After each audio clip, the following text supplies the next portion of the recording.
It's on. Harlem.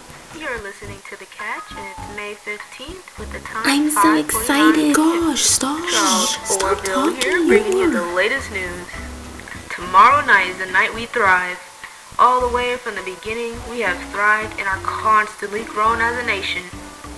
Now it's time to showcase all of those accomplishments we've made since then. With special guests, writers Langston Hughes, Wallace Thurman, Claude McKay, Zora, Neale, Hurston, Jessis, Redmon, Fauset, and Nella Larson. And artists Lois Mailou Jones, Augusta Savage, Elizabeth Carlette, Aaron Douglas, Jacob Lawrence, and William Johnson. And let's not forget the beloved musicians, Billie Holiday, Bessie Smith, Josephine Baker, Chick Webb, Louis Armstrong, and Duke Ellington. Come join us tomorrow night at Live at Apollo, starting at 6:30 p.m. and ending at midnight. Bring the whole family. It's time to thrive. And if you can't make the festival, Lucille Thomas has Augusta Savage, Zora Neale Hurston, and the jazziest man alive, Louis Armstrong on the mic. Turn up the volume. You're about to get an inside scoop of how their whole journey started. Thanks, Charles. My name's Lucille, and I'm here with some talented people today. The creative Miss Augusta Savage, the jazz musician Louis Armstrong, and the storyteller Zora Neale Hurston. They all have been a tremendous influence on the 1920s. Let's hear their stories on how they got to be. Miss Augusta Savage. Hello, everyone. I'm Augusta Savage.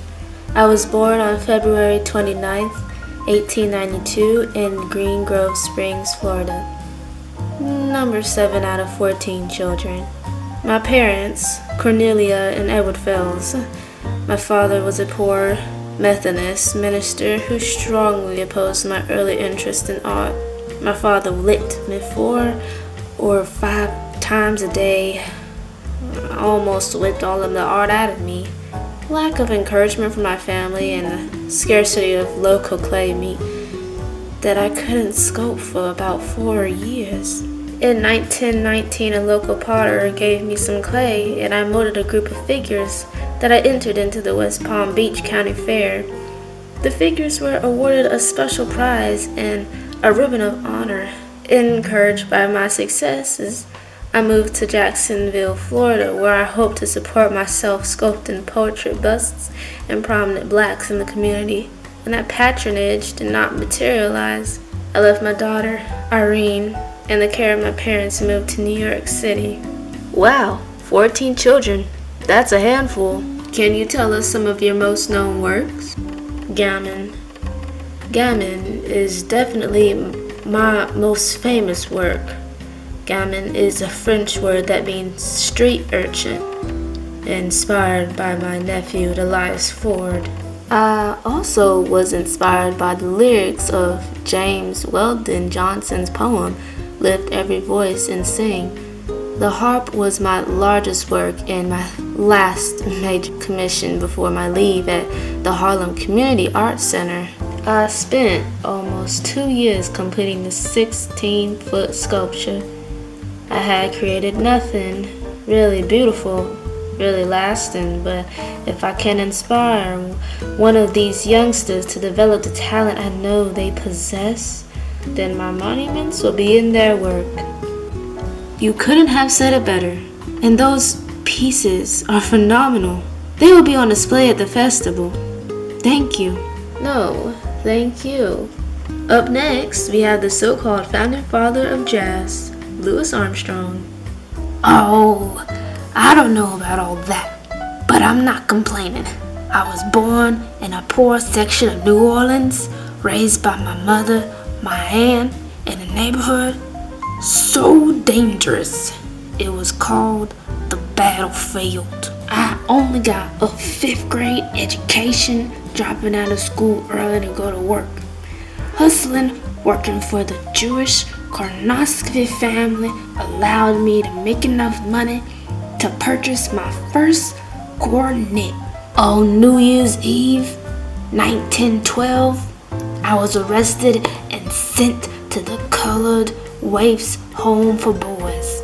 There, under the tutelage of Peter Davis, I learned how to properly play the cornet, eventually becoming the leader of the Waifs House Brass Band. Released from the Waifs home in 1914, I set my sights on becoming a professional musician, mentored by the city's top cornetist, Joe King Oliver.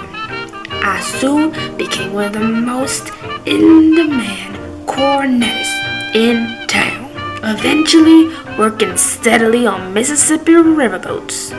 My whole life, my whole soul, my whole spirit is to blow that home. You were living a dream before it even started.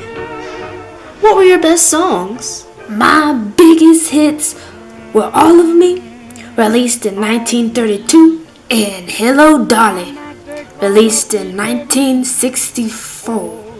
The most popular song today is What a Wonderful World. I didn't even use my cornet in that song.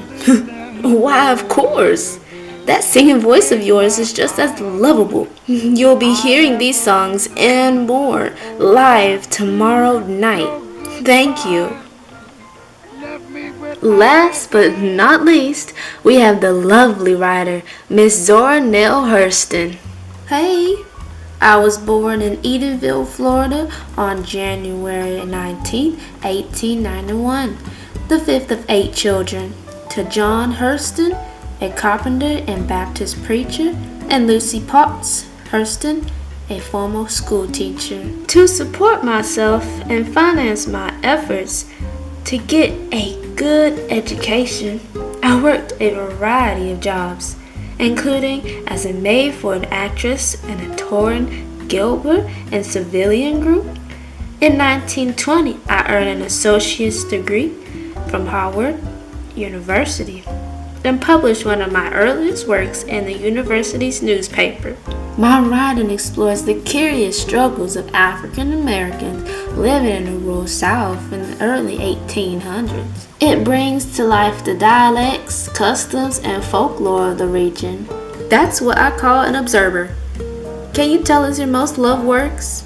My short story Spunk and my play Colorstruck had just won second place in a writing contest sponsored by the magazine Opportunity.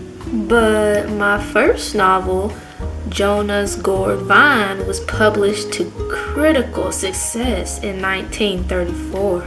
I better start catching up on my reading. Want an autograph? You know where to go. Live at the Apollo is where it's at. Mom, can Meet you all of these incredible influencers and more No, tomorrow please. starting at You don't have to ask me twice. I want to go Thank you all too. for Meeting us and sharing your story. And thank you all on the other side for tuning in. I'm Charles Orville, And I'm Lucille Thomas. here on The Catch. We hope to see you there.